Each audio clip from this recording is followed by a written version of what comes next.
If your fruit tree grows fast, looks healthy, but barely produces fruit, the problem is almost never fertilizer, watering, or variety. It's pruning. Or more precisely, how the tree interprets your pruning. Most people think pruning is about cutting branches. In reality, pruning is about controlling energy, hormones, and direction.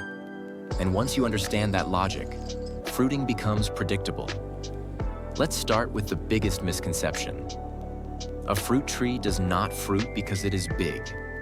It fruits when growth slows down and energy is redirected from shoots into buds. Growth and fruiting compete with each other. So if your tree is constantly pushing long, vertical shoots, it is telling you one thing: I'm still in growth mode. I'm not ready to reproduce. Now here's the key concept most guides never explain properly. Angle matters more than length. Vertical branches produce growth. Horizontal branches produce fruit. This happens because of apical dominance, a hormone-driven system where the highest point of a branch suppresses fruit bud formation below it. When a branch grows straight up, auxins concentrate at the tip, forcing the tree to keep extending instead of setting fruit buds.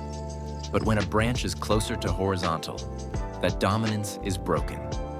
Hormones redistribute, growth slows, and the tree switches from survival mode to reproduction mode.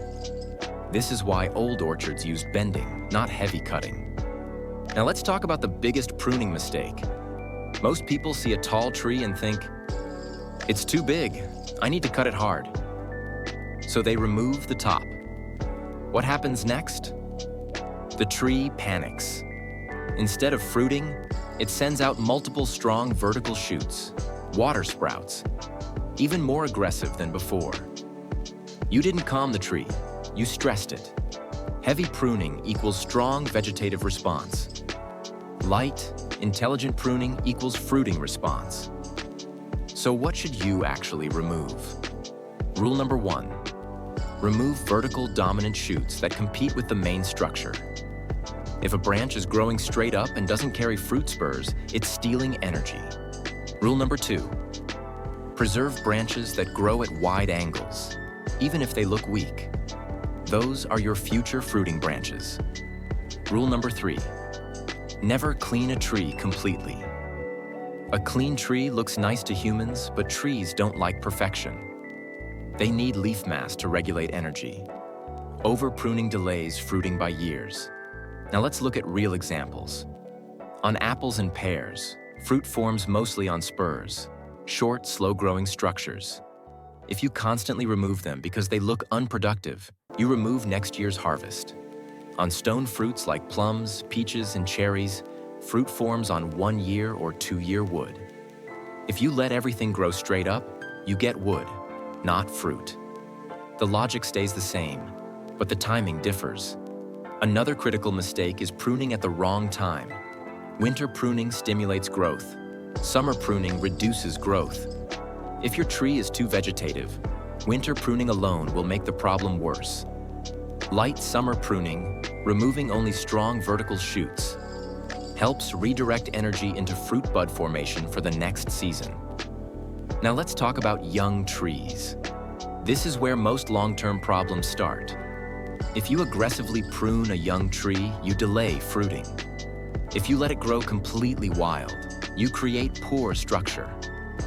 The goal in the first years is not fruit. The goal is architecture, wide branch angles, balanced structure, controlled height. Fruit comes naturally after that. Think of pruning not as cutting, but as communication. Every cut sends a message. A hard cut says, grow faster. A gentle correction says, slow down and fruit. And this is why copying random pruning diagrams often fails. Those diagrams don't know your tree's vigor. Strong tree, less cutting.